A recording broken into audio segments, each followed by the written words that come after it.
Maxine's POV. Nasaktan ako nang umalis ka, Pancho. Wala nga tayong relasyon, even small label, and yes, aksidente lang ang nangyari sa atin noon. But I realized and found out na makabuluhan sa akin ang mga nangyari sa atin. Nasaktan ako dahil... I'm sorry, Maxine. Di ko kalaing hahantong ang lahat ng yun sa ganito. Wika ni Pancho.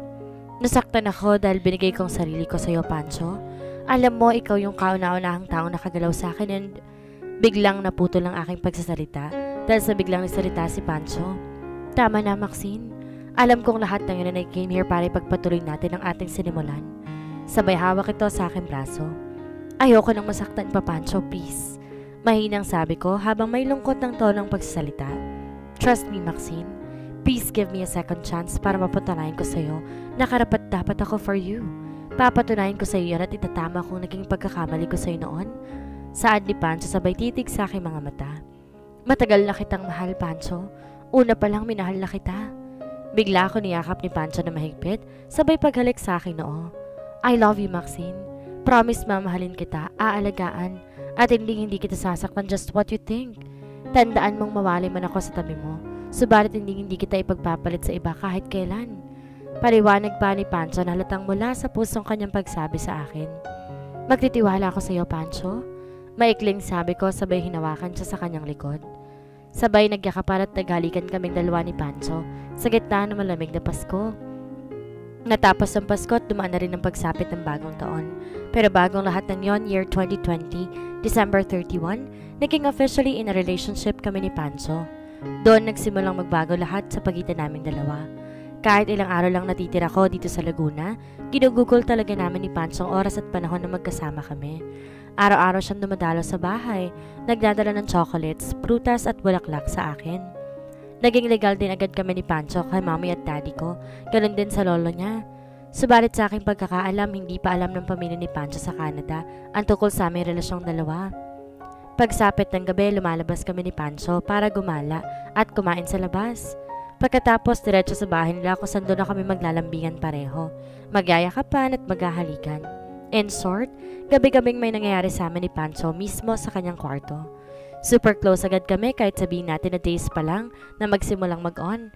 Unlike before na para magkaibigan talagang turingan namin, even though may nangyayari na sa amin. Subalit ngayon pakiramdam ko para mag-asawa na kami. Even though may sobrang lapit namin sa isa't isa. Wala na kaming hiyang nararamdaman kahit pasabihing wala kaming saplot minsan nag-uusap. Na-realize ko mas naging magandang maging mag-on kami ni Pancho kaysa naging friends with benefits lang. Year 2021, January 4, araw ko saan lilipad na ako pabalik ng General Santos. Inatid ako ni Pancho sa airport. Sa bahay na lang ako nagpaalam sa mom and dad na aalis na ako. Di sila sumama sa airport dahil may trabaho silang pareho. Pinagkatiwala nila ako sa boyfriend kong si Pancho. Sa airport ko saan ilang minuto na lang magsisimula ang flight ko. Mamimiss kita, love? Malungkot na sabi ni Pancho sa akin. Mamimiss din kita, love. Susunod ka rin naman sa akin doon sa General Santos. Yun nga lang, sa sunod na buwan ka pa makakapunta doon. Kaya nga, matagal pa yung isang buwan. Hindi ko pa kasi maiwan si Lolo at isa pa marami pa akong asikasuhin dito sa Laguna para sa pagbabalik trabaho ko. Magmumukmuk na naman ako dito sa bahay. Hani pa ni Pancho, habang may lungkot sa mukhang makikita. Ano ka ba? Huwag ka mag-alala dahil araw-gabi tayo magtatawagan. Ako rin naman nasanay akong kasama ka palagi. Kaya malamang malulungkot ako nito dahil di kita makakasama na isang buwan. Wika ko sabay tingin sa aking dalang maleta. Ako rin, love. Huwag ka rin lang sigurong umalis. Ani Pancho na tila seryoso sa kanyang pagkakasabi. Baliw, may trabaho na ako bukas. Huwag kang mag-alala, malayo man ako, nandito ka naman sa puso't isipan ko. At ano ba yan? Parang di tayo magkikita, ha? Napatawa na lamang ako. Napatawa din si Pancho. Susundan naman kita dun Mag-iingat ka palagi, love, ha? Palagi mong tatandaan, mahal na mahal kita at hindi kita pagpapalit sa kahit kaninong babae. Ani Pancho sabay hinalikan ako sa labi. Ang sweet naman ng love ko. Sabay hinalikan ko siya sa kanyang noo. Aalis ka na talaga? Habang hinahawakan ng aking kanang kamay. Oo, love, sige na. At di na ako magtatagal. Baka maiwan pa ako ng flight ko. Mag-ingat ka palagi dito, ha? Umuwi ka agad pagkaalis ko. I love you so much. Tugon ko sa bayakap ng mahigpit. I love you so much. Sige na at baka maiwan ka pa ng eroplano. Sabay niyakap ako ng mahigpit at tinilikan sa labi at noo. Bye, love. Take care always. Unti-unti akong umalis sakay ng escalator. My love, tawagan mo agad ako pagdating ng General Santos ha? Malakas ang boses sabi ni Pancho habang panay sa pagkaway-kaway sa akin.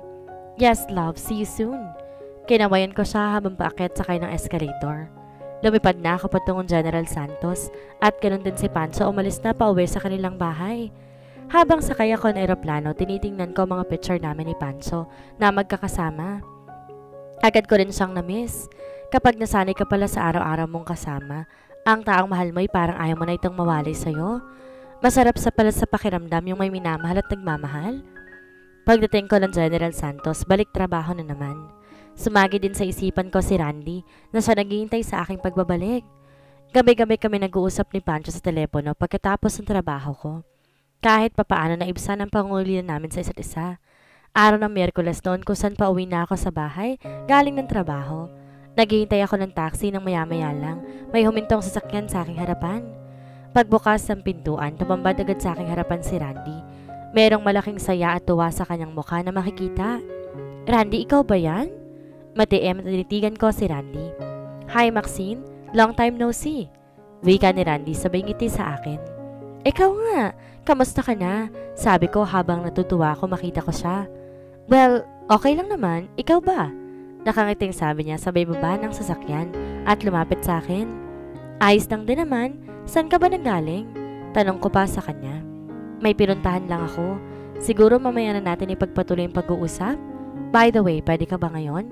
Iyain sana kitang kumain sa labas kung gusto mo. Paanyaya pa ni Randy sa akin sabay hawak sa kanyang bulsa. Ha? Uuwi na kasi ako Randy. Ani ko sabay kamot ulo habang napapaisip kung papayag ba ako sa paanyaya niya. Ihahatid kita pa uwi pagkatapos atin mag-dinner sa labas. Sige na naman no. Di mo ba ako pagbibigyan? Sabi mo pa sa akin noon lalabas tayo pagbalik mo rito. Pamimilit pa ni Randy. Oo nga no. Sige na nga. Pero hindi tayo magtatagal ha kasi marami pa akong gagawin. Sabi ko sa kanya sabay kamot sa ulo. Pinagbigyan ko na lang si Randy sa kanyang paanyaya. Kahit ayaw ko dahil baka malaman to ni Pancho at maging dahilan pa to ng away namin. Habang kumakain kami sa restaurant. Siguro masayang bakasyon mo dun sa inyo. Oo, masaya talaga. Habang patuloy kami sa pag-uusap ni Randy, bigla-biglang tumawag si Pancho sa akin. Nang marinig ni Randy tila tumutunog ang aking cellphone. I think someone's calling on your phone, Maxine. Napahinto ako sa pagkain at pinakinggan mabuti ang tunog. Oo nga. Wait lang ha, maiwan muna kita at kakausapin ko lang itong tumawag. Excuse me. Sabay pahid ng tissue sa bibig tsaka kuha ng cellphone sa bag at lumabas sa restaurant. Nang makalabas, agad kong sinagot ang tawag ni Pancho. Dahil puro glass ang paligid ng restaurant na pinasukan namin, makikita ko ni Randy ko na maging kilos ko at reaksyon habang nakikipag-usap sa cellphone. Tila napansin ako ni Randy masaya at nakangiti habang nakikipag-usap sa phone. Maya-maya lang bumalik na ako sa loob ng restaurant matapos ang usapan namin ni Pancho. Pasensya ka na Randy ha, napatagal ako sa labas. Sabi ko sabay upo at lapag ng cellphone sa mesa. Hindi naman. Sino ba yung kausap mo sa phone? Mommy mo or daddy mo? Pagtatakang tanong ni Randy sabay pahid ng tissue sa bibig. Hindi. Maikling sabi ko sabay lagay ng bag ang phone ko. Sino ba? Maxine, may sasabihin sana ako sa'yo eh. Actually, matagal ko na sanang sabihin sa'yo to na Biglang napahinto at napatigil ang pagsasalita ni Randy nang bigla ako nagsalita. Si Pancho yung boyfriend ko. Siya yung kausap ko kanina sa phone. Parang natigilan at nabingi si Randy sa biglaang pagsabi ko sa kanya ng salitang iyon. Lalo pat pinakalala ko sa kanyang boyfriend ko ang naging kausap ko kanina sa phone. Ito rin sanang araw na magtatapat siya ng kanyang pag-ibig. Subalit di na lamang natuloy dahil sa kanyang nalaman. Simula pa lang kasi nahulog ng loob ni Randy sa akin. Matagal na nagpaplano na magtapat ng pag-ibig niya sa akin ngunit di niya magawa sapagkat wala siya nakasanoob o sapat na loob para sabihin sa akin. Inintay lang naman ni Randy ang pagbalik ko dito sa General Santos para magawa niya yung pagtatapat sa akin ang matagal niya ng pag-ibig na noon pa may nararamdaman na. Pero nabigo lang siya sa kanyang pagbabalak na magtapat ng pag-ibig nang marinig niyang aking sinabi tulid na siya dahil meron ng laman itong puso ko. O Randy, ba't parang napatigil ka? Pagtatakang tanong ko sa kanya habang tinititigan siya mula sa kanyang pagkakatulala. Natagalan pa bago muling makapagsalita si Randy. Wala. Anyway, congrats pala. Ani pa ni Randy habang palihim na nasasaktan. sa kanyang narinig. Ganun ba? Ang swerte niya naman. Mahinang boses na sabi ni Randy sabay hinga ng malalim at uminom ng tubig. Teka nga pala, ano palang sasabihin mo sa akin? Tanong ko habang humihiwa ng steak. Wala. Never mind. Nakalimutan ko na at saka hindi importante. Sige, tapusin mo na yung pagkain mo at nang makauwi na tayo. Ni Randy habang pinipigilan ng sakit na kanyang nadarama. Matapos ang dinner namin ni Randy, agad niya akong inihatid sa bahay. Pagkatapos, dumiretso siya pa uwi sa kanila.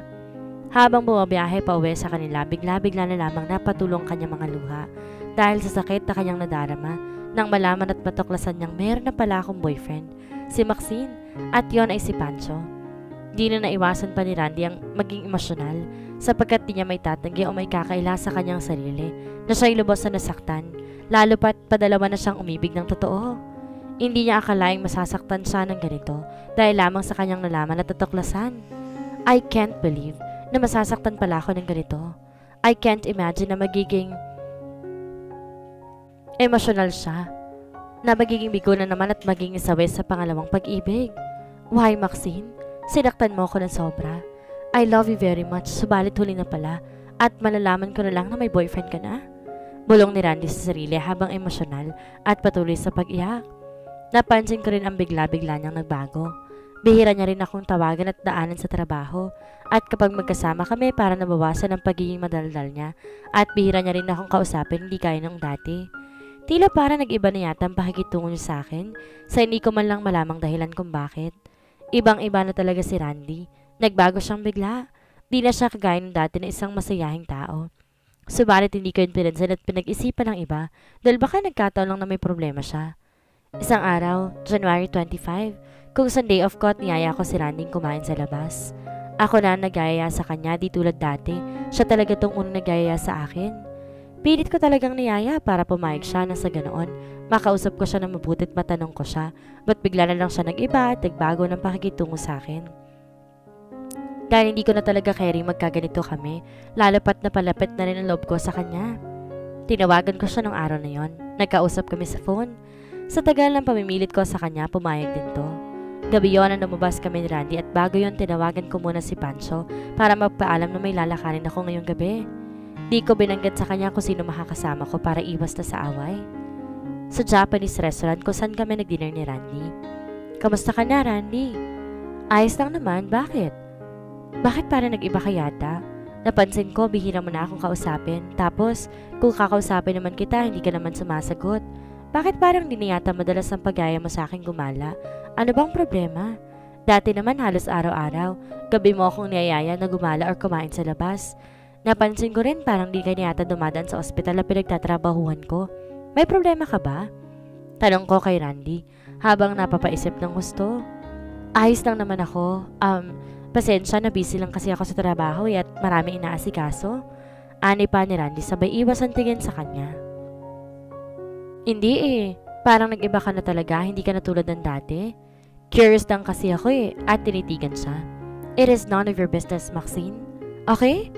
Malakas na boses sa pagsabi ni Randy, naratang may kakaibang tono ang kanyang pananalita. Nagulat naman ako at nanlaking biglang aking mga mata dahil sa pagtaas ng kanyang boses. I am sorry, okay? I'm sorry. Sabay hinga ng malalim habang di mapakali ang kanyang kamay sa paghawak ng tinidor. Gusto ko lang namang alamin kung bakit parang nag-iba ka na, Randy. Concern lang naman ako baka ako napano ka. Ano bang problema mo? Mahinahang pagsabi ko kay Randy habang nababahala sa kanyang ikinikilos. Wala akong problema, okay? And please wag ka nang magtanong pa. Just eat your food. Kaibigan kita, Randy, and I cared about you. Mahalaga ka sa buhay ko and I must know kung ayos ka lang ba talaga. O sadyang may problema ka, ngunit kung ayaw mong sabihin sa akin, you cared about me but just a friend? Tama ka nga, kaibigan lang. Wika pa niya sabay taas ng kilay at pagyako ng kanyang ulo. What? Hindi kita maintindihan, Randy. Pwede bang sabihin mo sa akin? Hindi na ako nakatapos ng sinasabi dahil biglang tumayo si Randy mula sa inuupuan. Excuse me for a while? Randy, wait! Tumayo ako at sinundan siya palabas ng restaurant. Patuloy ako sa pagsunod at pagtawag sa kanyang pangalan subalit di mo lang siya lumilingon. Randy, can you please stop? Alam mo, hindi kita maintindihan. Ano bang problema mo, ha? Kausapin mo nga ako? Malakas ang sabi ko kay Randy habang dahan-dahan lumalakad papalapit sa kanya dahil nakasuot ako ng 4 inches na sandals. Bumalik ka na sa loob, Maxine. Gusto kong mapag-isa. Kaya huwag mo na ako sundan, please lang. Pakiusap pa ni Randy sa akin habang patuloy sa kanyang paglalakad. Kausapin mo nga ako, Randy. Para tayo magkakaintindihan yan kung di mo ako kakausapin. Bakit ba? Ano ba talagang problema mo? Biglang napahinto si Randy at nagsalita sa malakas na boses. Ikaw? What? Ako? Bakit ako? Pagtatakang tanong ko sabay napaisip. Oo, ikaw, Maxine. Ang bobo ko't nagagusto ko sa isang taon alam kong di naman pala pwede. Randy? Natigil akong hindi mapakali sa kanyang mga sinasabi. Oo, Maxine, mahal kita. Weird, no? Simula pa lang mahal na kita. Akala ko may pag-asa ko sa'yo pero isang maling pagkakamali lang pala. I love you, Maxine. Gusto ko sana ipagtapat sa'yo noon pa lang na mahal kita. Pero wala ko lakas na loob ipagtapat sa itong nararamdaman ko. Hihintayin lang sana kitang bumalik ng General Santos na may pagtapat ko sa iyo itong pag-ibig ko sa'yo. Subalit huli na pala ako at nagulat na lang ako nang sabihin mong may boyfriend ka na may laman na pala yung puso mo. Emosyonal na pagsabi ni Randy sa akin sabay hinga ng malalim. Napatigil ako at naging speechless sa mga sinabi ni Randy sa akin kung kaya tatagalan pa bago ako makapagsalita. Mahalaga sa akin si Randy at napalapit na rin siya sa loob ko. Mahal ko rin siya pero kaibigan ang pagmamahal na nararamdaman ko para sa kanya. Pero Randy, malungkot na pagkakasabi ko sabay tinitigan siya. Mahalaga ka sa akin at importante ka sa buhay ko. Pero may boyfriend na ako at siya yung matagal ko nang hinihintay and finally he came back. Ngayon lang ulit ako naging masaya ng ganito nung bumalik siya. I'm sorry Randy kung nabigo ka dahil sa akin. I'm sorry kung nasaktan kita. But in the first place, I have no idea that you're getting interested in me. And it's too late dahil may mahal na akong iba. Alam ko. It's okay, Maxine. Alam ko namang hindi magbabago ang pagtingin mo sa akin. Alam kong hanggang kaibigan lang ang turing mo sa akin. Wika ni Randy habang may lungkot na makikita sa kanyang mukha. Randy, alam mo namang tanggap ko, Maxine. Kahit masakit tatanggapin ko. And anyway, ang swerte niya naman. Sana lang hindi kanya saktan. I'm sorry, Randy. Hindi ko alam ang gagawin ko, subalit nagmahal lamang ako at hindi ko makakaya na masirang pagkakaibigan nating dalawa dahil lang sa bagay na to. You don't need to say sorry. In the first place, wala ka nagawang kasalanan. Ako lang naman tong kusang na in love sa'yo. Ang mali ko lang naging assuming ako pero okay na. Masaya na ako at makita ka na lamang na masaya. Wika pa ni Randy habang damang-dama ko ang sakit at bigat na nararamdaman ko sa kanyang puso. Can we still be friends, Randy? Bigla na lamang ako naging emosyonal kaya hindi ko napigilan ng mapaluha habang tinatanong ang mga salita nito sa kanya. Napahinto naman si Randy, tinignan ako na matiim. Umiiyak ka ba, Maxine? Ikaw kasi sabay pahid ng tissue. Can we still be friends, Randy? Bigla ako naging emosyonal. Umiiyak ka ba, Maxine? Ikaw kasi sabay pahid ng tissue sa aking lumuluhang mata. Natigilan si Randy at tila napapaisip. Alika nga rito, payakap nga. Agad ako lumapit sa kanya at walang alinlangan niyakap siya na mahigpit. Hindi man humantong pagkakaibigan natin sa pagmamahalan. Ngunit mananatili ka pa rin sa puso ko, Maxine. Kahit magkaibigan lang tayo tatanggapin ko basta't hindi lang mawala ang ating pinagsamahang dalawa. Sabay niyakap ako na mahigpit.